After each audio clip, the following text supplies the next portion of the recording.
और आदिवासी सेंगेल अभियान से तैयारी चला और विश्व आदिवासी दिवस रे अब सेंगेल से मेसेज ना बन एम गया तो इन लय बड़ा करते कि मा नोड़े कथा मुचादा गंके जो को दौड़ा जोहार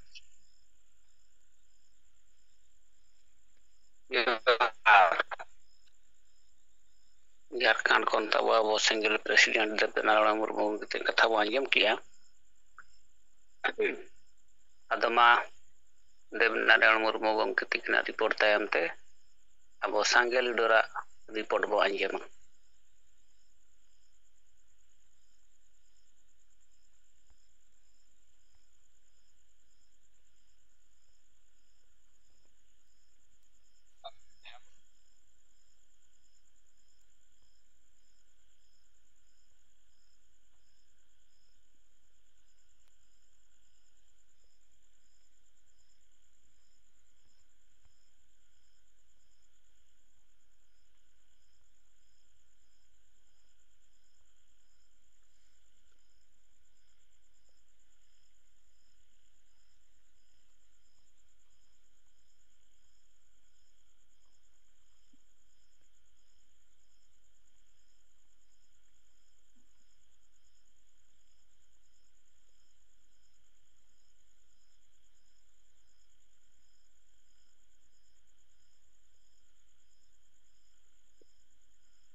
साहेब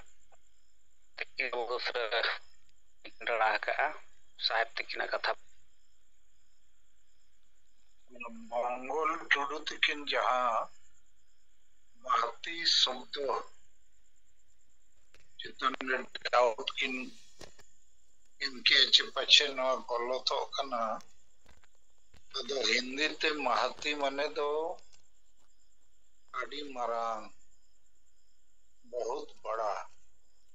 तो महती तो ठीक गया और जहाँ ओना बदल सना पे बहुत बड़ा दायित्व है उनका पे ओल दाड़िया ठीक है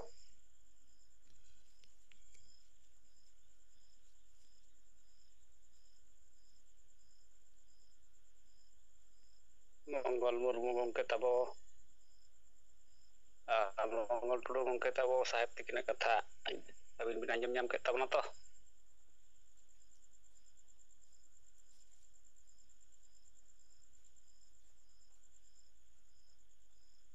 क्या लेकिन अंजम नाम के तब ना साहेब तकिन चेतार लाकिन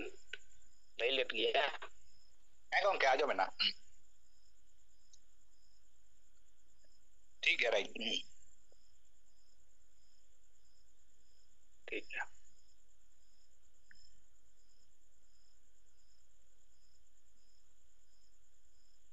आसाम को तब अब ड्राफ्ट चिठी आसाम सेटर कान तब से बांगा उनते खन बो बड़ाय दाड़े कन बेसोगोआ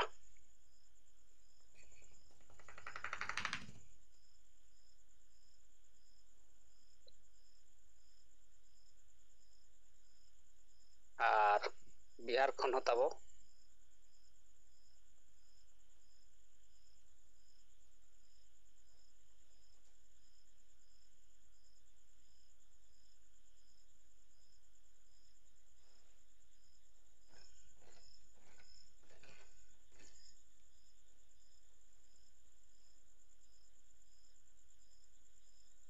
Hema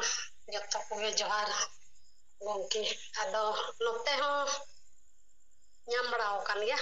mado ñam baraw pege ado gunu nale ha emo riya do ado jila korege emo riya do bole mena jila jila ge bole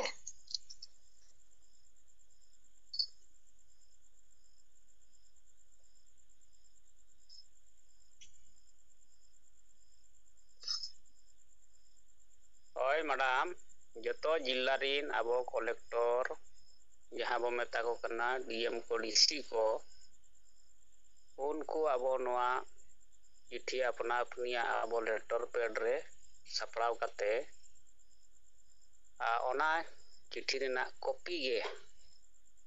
collector को लातार पदाधिकारी जतो एसपी को एसडीपीओ को वीडियो सीओ आईआईसी जहां के सरकारी पदाधिकारी को मेना कोआ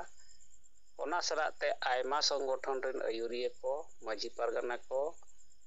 अब जतो बन नबो एम दाड़िया कोआ ठीक है गमके नाम बड़ा का गया ले होनते ठीक है तो नुका और नंते अले बनाव कते लेटर पेड सामान कते अंकल कमी है चेष्टा रे मिना ले ठीक है देखना जतो को के दौड़ाते जोहार जोहार सुषमा चणे तबो बिहार खन चिट्ठी तो सेटर करना मेनते रिपोर्ट बो बड़ा किया मेनखान आको तलार नितो ओना प्रत्येक जिला रेन कलेक्टर को एम रेना चर्चा चला कना आदो मानी तो आसाम खन ना बाबन बड़ा दाड़िया का ओडा मेनखान मा अबो नोआ ओका कोसेन बांग सेटर कन खान नोआ बो कलेक्शन मा बोते हो आर नोआ उसराते उसरा बो एम रेना बो कुरुमुटुई मा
आंजमोग कना? हाँ गंके आंजमोग कना आडी पुष्टो तबो मा रोड बिन। होय आदो मानवा सिंगर जोम रे अबो साहेब संगे बोन जुपड़ाव कन सनाम गंके को बिन से खन रे मारांग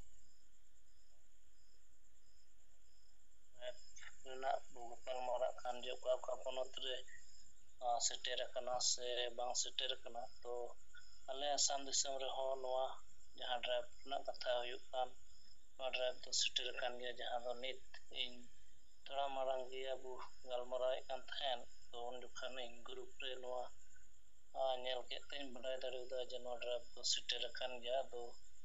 अले नोंडन को गंके तको नहा बांग को चर्चा का नवा विषय ते आदो होय दाड़ेया गप्पा सेन नवा विषय ते जरूर गी नहा को चर्चा पासे आदो निना गया गंके इंसे खन दो रिपोर्ट दो आदो मा दोहाते सनम को जोहार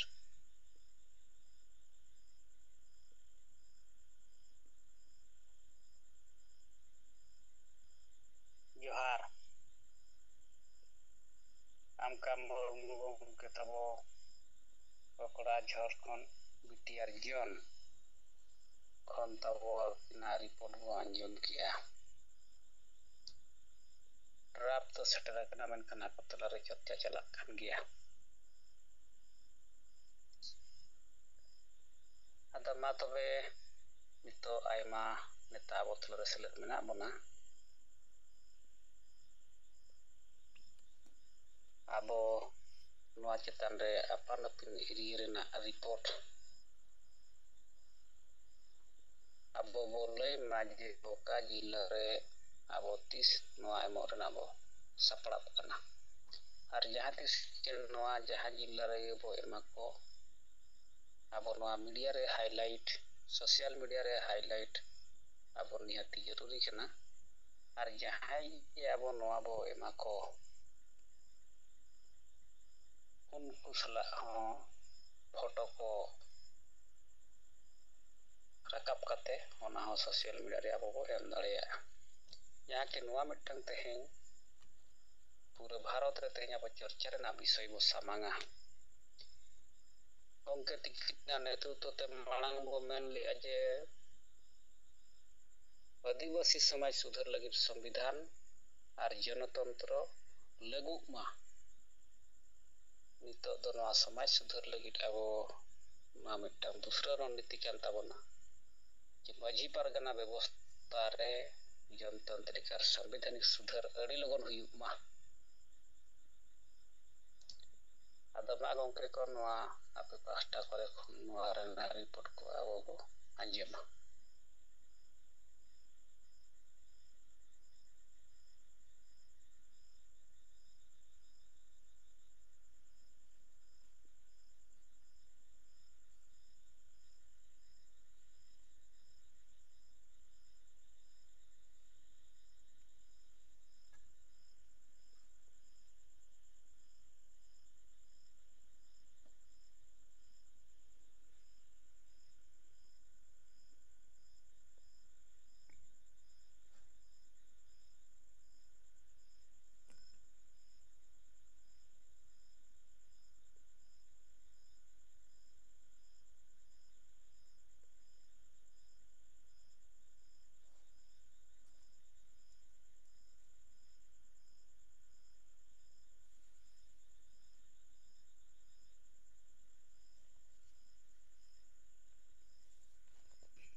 सर जोहार अदो नोआ पम्पलेट तो जेते जोनल हेड को कुली कुमा को नाम के अच्छे बांगे और गप्पा कोई नोआ हटिंग को एहो भी अच्छे बांगे और नोआ 1000-12,000 पम्पलेट बनाओ करते जेते पत्रकार को ऑफिसर को रिटायर्ड ऑफिसर को अवरीन और मास्टर को प्रोफेसर को हों संगे ते संगे वो एम दाड़े को मा नौ मिट्टन अड़ी मरंग जना जागरण रे कमी हुआ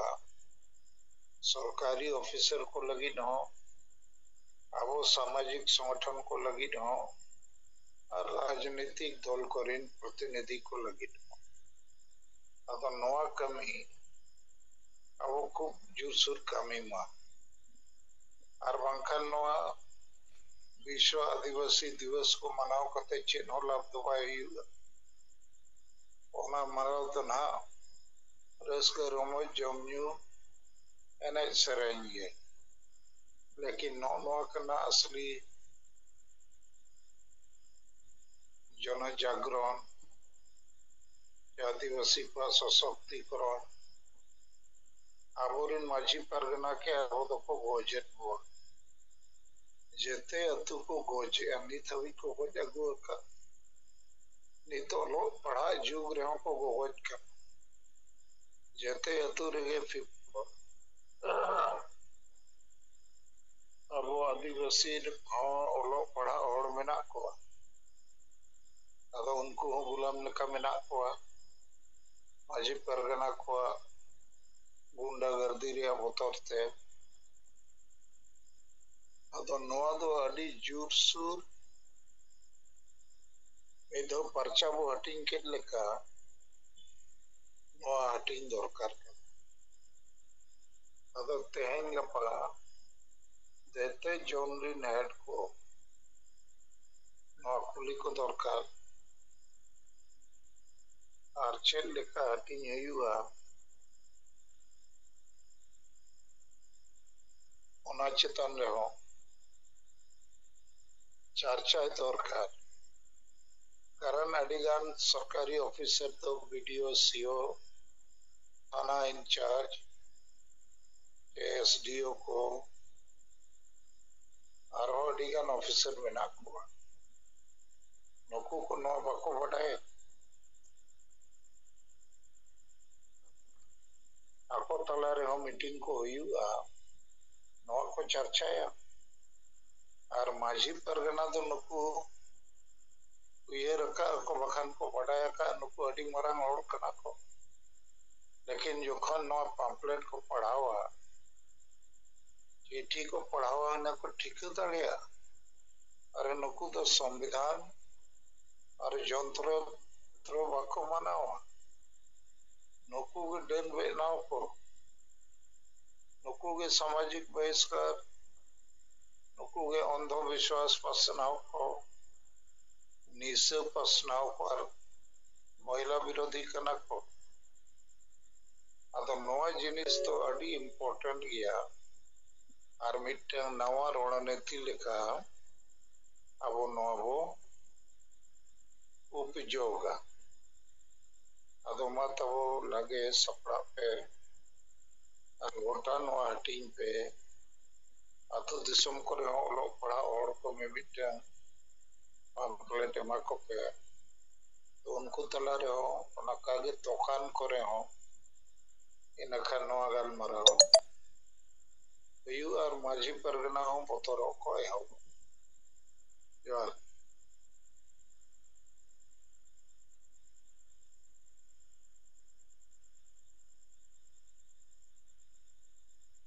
जोहार आदमा साहेब तकिन सेट खना रहो नोआ चेतन रे अबो चर्चा मा ये ओकोय जोनल हेड बो नाम की से बांगा अबो 21 टी जन तबो बकान जहां अबो स्टेट प्रेसिडेंट नोआ सेटर कान खान नुकु अकय बो एम आकाद कोआ बाबन एम आकाद कोआ नोआ को आबो ठीक बो बड़ाय दाड़ेया आर नोआ हैंडबिल छापा काते अकय अकय आबो नोआ बो एमा कोआ चेद लेका बो एमा कोआ नोआ चेतान रहो आबो नितो चर्चा दरकार बारंबार नोआ को रिपोर्ट आपो तलारे बा पढ़ाई लगी उनका तकिन बारंबार उनको सामान्य तबन कुकली बखन आबो बो कुकली कना आदो चेद हो आबो बाबन रोड खान बाबन बड़ाय दाड़िया कना आदो इन सेट खन ते ताबो इनते जहां ड्राफ्ट पूरा क्लियर इन औरी सजावन हा आदो एन हो आबो तलारे किछि पढ़ाव अंजमेया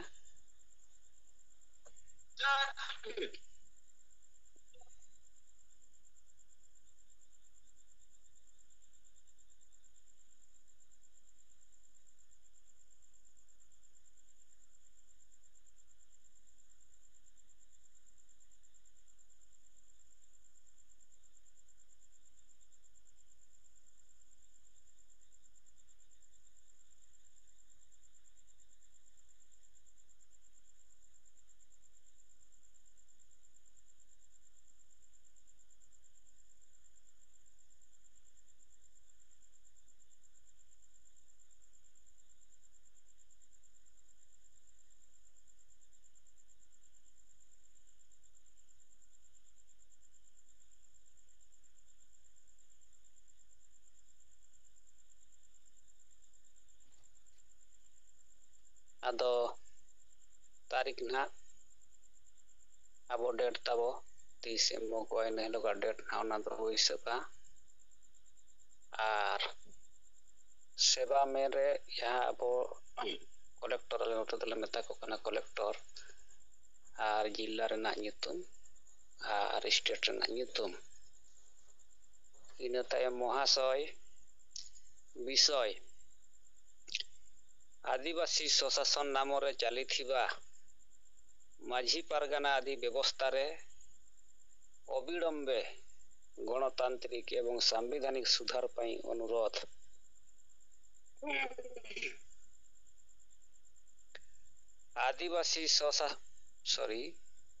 आदिवासी समाज रे प्रचलित स्वशासन व्यवस्था विशेष करी सांताड़ समाज रे प्रचलित व्यवस्था स्वशासन बदल रे स्वशासन रो प्रतीक पालिटी अछि एहा एबे गुंडागिरी एवं स्वेच्छाचारितार एक छत्रवादी रूप नहीं सारी 2 माझी पारगाना व्यवस्थार मुख्य माने संविधान आईन एवं मानव अधिकार को मानती नहीं एही व्यवस्थार बाहक माने अंधविश्वास मद्यपान जरिमाना सामाजिक बहिष्कार डाहाणी प्रथा भोट किणा बिका महिला विरोधी मानसिकता ईर्षा देश आदि दूर करिबा परिवर्ते से माने प्रत्यक्ष बा परोक्ष भाव रे एहाकू प्रोत्साहन करुछंती एहा मर्यादा एवं समानतार सहित बंचिबार संवैधानिक अधिकार को उल्लंघन करा जाउछि काहा उपरे अनावश्यक जरिमाना लागू करिबा सामाजिक बहिष्कार डाहाणी नाम रे हैरान एवं हत्या सामाजिक समस्या नुहे बरम अपराधिक एवं बेआईन कार्य अटे तेणु प्रत्येक आदिवासी ग्राम रो नागरिक मानंकु एही अपराध एवं हिंसा रो अविलंब मुक्त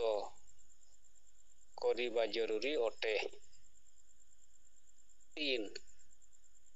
संविधान आईन एवं मानव अधिकार को सुरक्षा देवा कार्यपालिकार महान दायित्व अटे तेणु जिला पुलिस प्रशासन याकू अविलंब तदंत करी बंद करिबा आवश्यक आदिवासी सिंगेल अभियान माझी पारगाना व्यवस्था रे गणतांत्रिक एवं सांविधानिक सुधार दाबी करुअछि। एहाकु आदिवासी को सामाजिक समस्या बोली कही हाथ झाड़ी देवा भारतीय नागरिकों विरुद्ध रे एक अपराध अटे।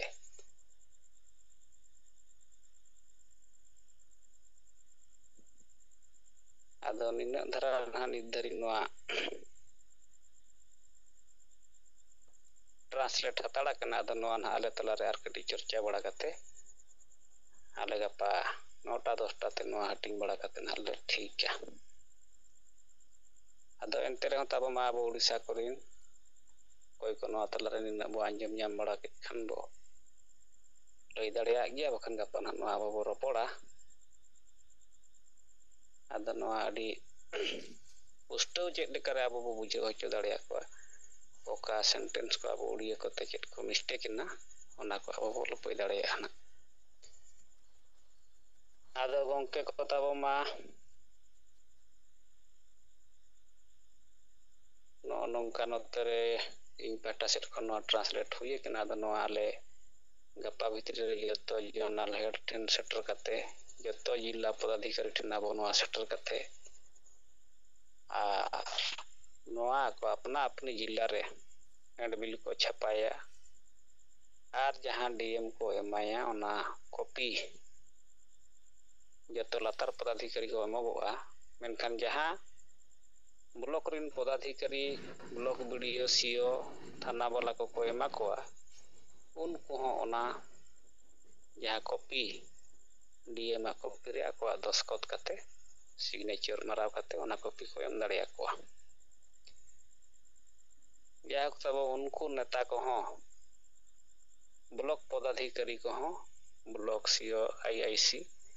एमान कोठे ना को परिचय हुयुमा। आदो नौका कते ना नोआ ले कथा ले पासनावा आर बरसिंग खन पे महा भितरी रे आले नोआ पूरा उड़ीसा रे एम चाबा रना कुरुमुटु ताहेना। आदो गंके को तब मा नितो आपे सेदा नोआ चितान रे रिपोर्ट को कथा को आंजमा। जोहार।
gongke ko tabama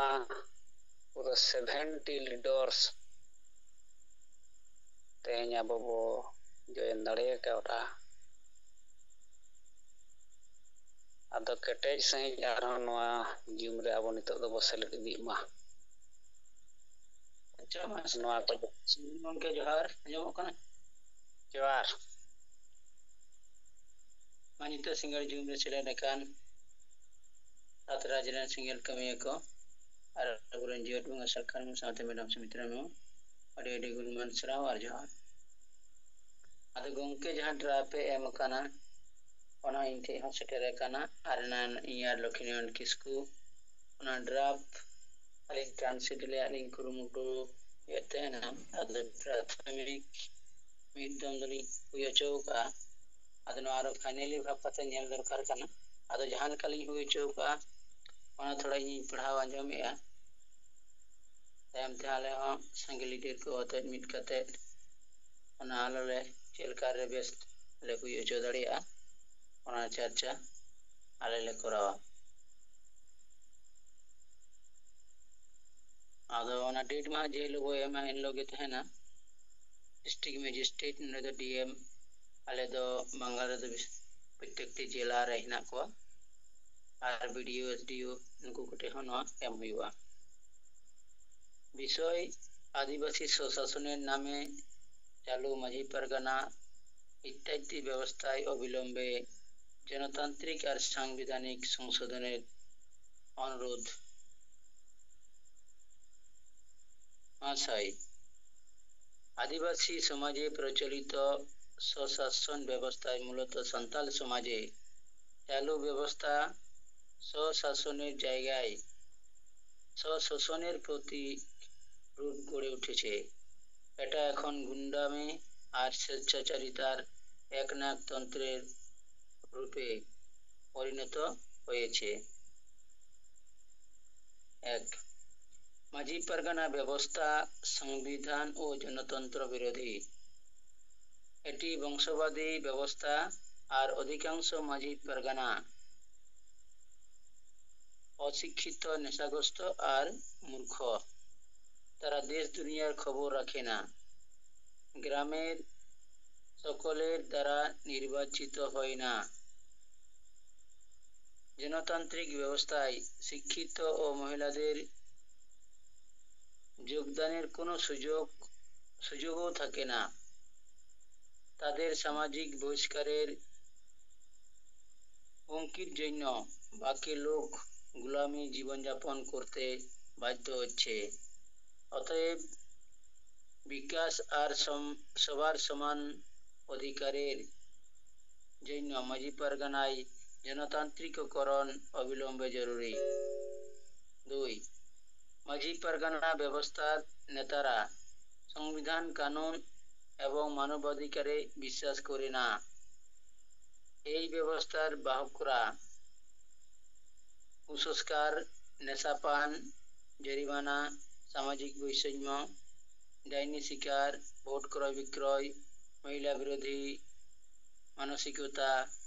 ঈর্ষা ঘৃণা ইত্যাদিকে দূর করার পরিবর্তে প্রত্যক্ষ ও পরোক্ষভাবে এগুলোকে গ্রহণ ও প্রসারিত করে এর ফলে মর্যাদা ও সমতার সাথে বেঁচে থাকার সাংবিধানিক অধিকার লঙ্ঘিত হচ্ছে 3 লঙ্ঘিত হচ্ছে আর না শোনা প্রায় না কাউকে অনৈতিকভাবে জরিমানা সামাজিক বহিষ্কার করা ডাইনি অপবাদে প্রতারণা আর হত্যা করা সামাজিক কাজ নয় বরং অপরাধমূলক অবৈধ কাজ অতএব প্রত্যেক আদিবাসী গ্রামে প্রত্যেক নাগরিকদের এই অপরাধ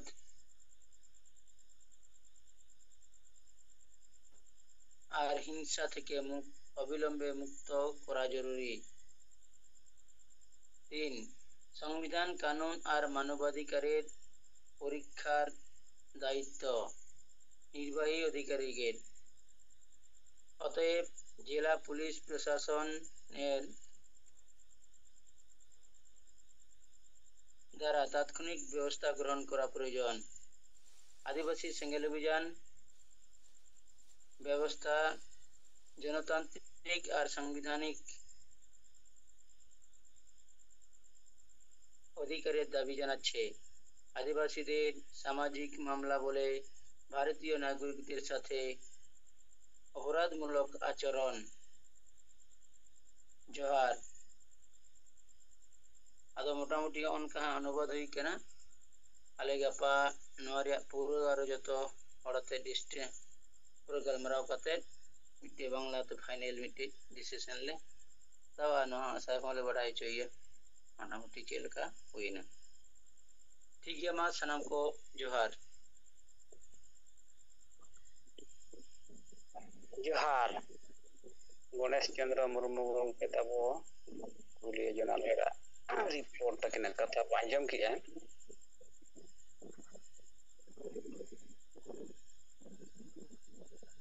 अद गणेश चंद्र मुर्मू गंके तकिना जहाँ किन आंजमात बना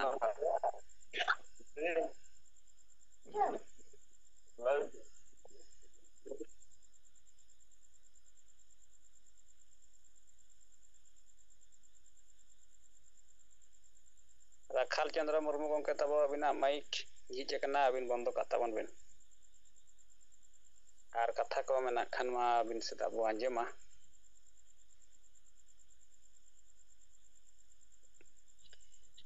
आदो गणेश चंद्र मुर्मू गंके तकिन किन पहाड़ा आंजमे तहन तब जो